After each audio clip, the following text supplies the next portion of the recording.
Class third English medium part 2 जियो और जीने दो। तलहटी आसपास, इसमें कुछ डिफ़िकल्ट शब्द दिए हुए हैं, कठिन शब्द वो जो ऊपर लिखे हुए हैं। तलहटी, आसपास, तालाब, परेशान, सभा, सभापति, दुश्मनी, साल, समस्या और समझदार। एक विशाल पहाड़ की तलहटी में एक घना वन था। उस वन में शेर, चीता, भेड़िया, हाथी, बंदर आदि अनेक जानवर रहते थे। वन में कुछ दूर खेत थे। एक जंगल था, उसमें बहुत से जानवर रहते थे। उसमें जानवरों के नाम दिए हुए हैं और उस वन के कुछ दूर पे खेत भी था। खेतों के बीचों बीच एक छोटा सा गांव था। वहीं वन के निकट खेतों के किनारे एक तालाब भी था। उस तालाब के आसपास अनेक छोटे जंतु जैसे हिरण, खरगोश, मोर, बकरी, भेड़, सारस आदि रहते थे। कभी कभी उन खेतों में काम करने वाले किसान और उस तालाब के पास आते थे और इन छोटे छोटे पशु पक्षियों को पकड़कर ले जाते थे। इसी कारण पक्षी काफ़ी परेशान थे। एक दिन इन पशु पक्षियों ने अपनी एक सभा बुलाई और सभी ने मिलकर सारस को सभापति चुना।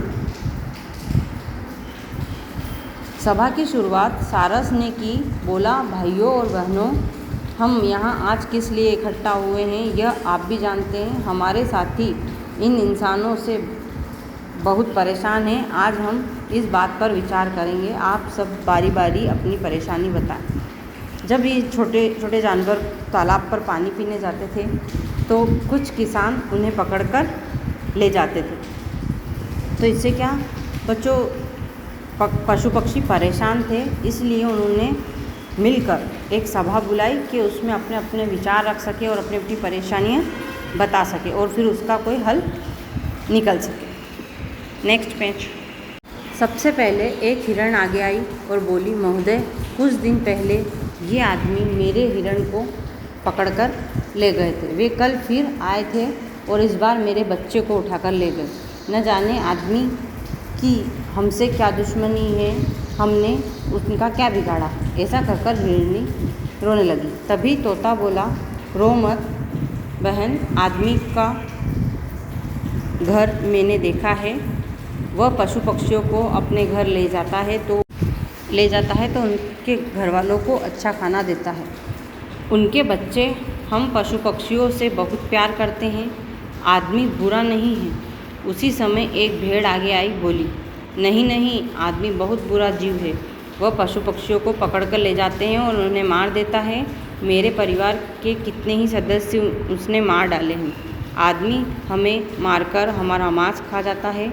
वह हमारे बालों और हमारी खाल से अपने लिए अनेक तरह की चीज़ें बनाता है। मतलब इसमें एक एक जानवर अपनी समस्या बता रहा है कि आदमी छोटे छोटे पशु पक्षियों को मारकर क्या करते हैं और उनसे क्या लाभ है उन्हें।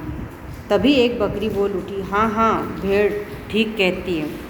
उसके बाद मुर्गी की बारी आई।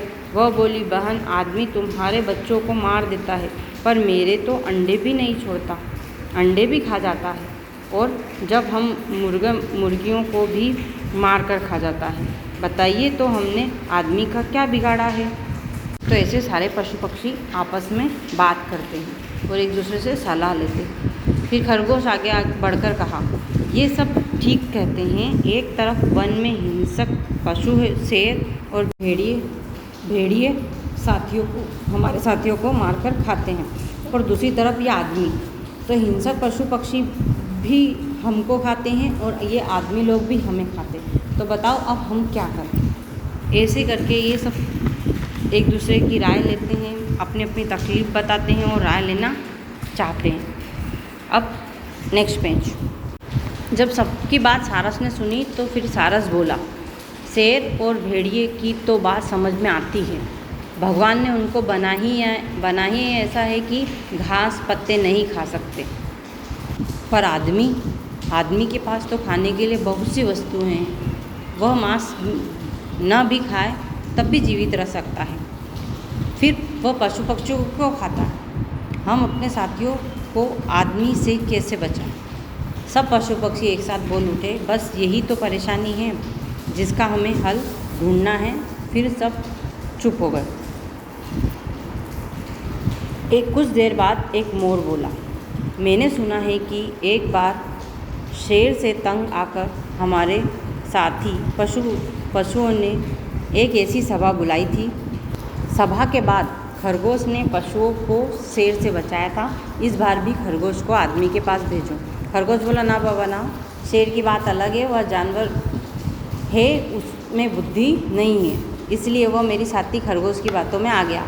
आदमी तो बहुत बुद्धिमान होते हैं, उनके साथ चालाकी नहीं चलेगी। मतलब ये सब आदमी के पास खरगोश को भेजना चाहते थे युक्ति लगाकर, लेकिन खरगोश मना कर रहा था कि आदमी बुद्धिमान होता है और जानवर नहीं। सारस ने कहा, भाइयों, खरगोश सही कहता है, आदमी बहुत समझदार होता है, हमें आदमी से बातचीत करके उसे समझाना चाहिए। उसके भोजन के लिए ईश्वर ने अनाज, फल और सब्जियां दी है।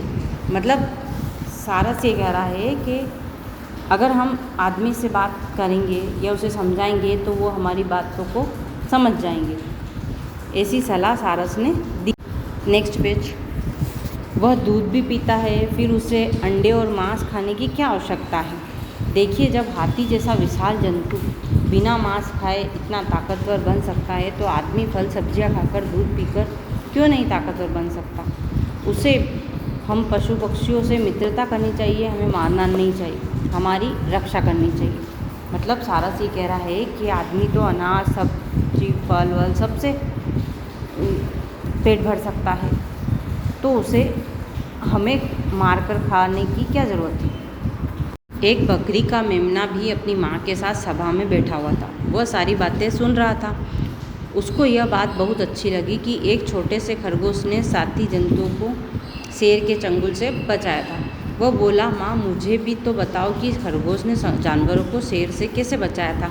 बकरी बोली, चुप, अभी नहीं, मैं घर जाकर उसकी कहानी तुझे सुनाऊंगी। तभी कुछ आदमी तालाब की ओर आते दिखाई दिए। उन्हें देखते ही सभी जानवर भाग खड़े हुए। इनकी सभा चल रही थी और ये सब सलाह मशूरा कर रहे थे, लेकिन जैसे ही आदमी को आता हुआ देखे तो ये सब भागकर चले गए। इस पार्ट में ये समझाया गया है कि जब आदमी फल सब्जियों से अपना पेट भर सकता है तो छोटे छोटे जानवरों को क्यों मारता है? जब छोटे छोटे जानवर, जंगल, ये सब अगर नष्ट हो जाएंगे तो फिर प्रकृति भी अपना रूप कम कर देगी। इसलिए ये समझाया गया है कि आदमी को जानवरों को नहीं खाना चाहिए, उसे फल, सब्जी, दूध ये सब खाना चाहिए, तो इससे पक्षियों को भी, पशु पक्षियों को भी डर ना लगे और वो भी आदमियों से मित्रता कर सके। ये पार्ट 2 यहाँ पे समझ आ गया है। आप भी इसे पढ़ने की कोशिश कर सकते हैं और प्रश्न उत्तर और इसके अन्य नेक्स्ट वीडियो में। Thank you student.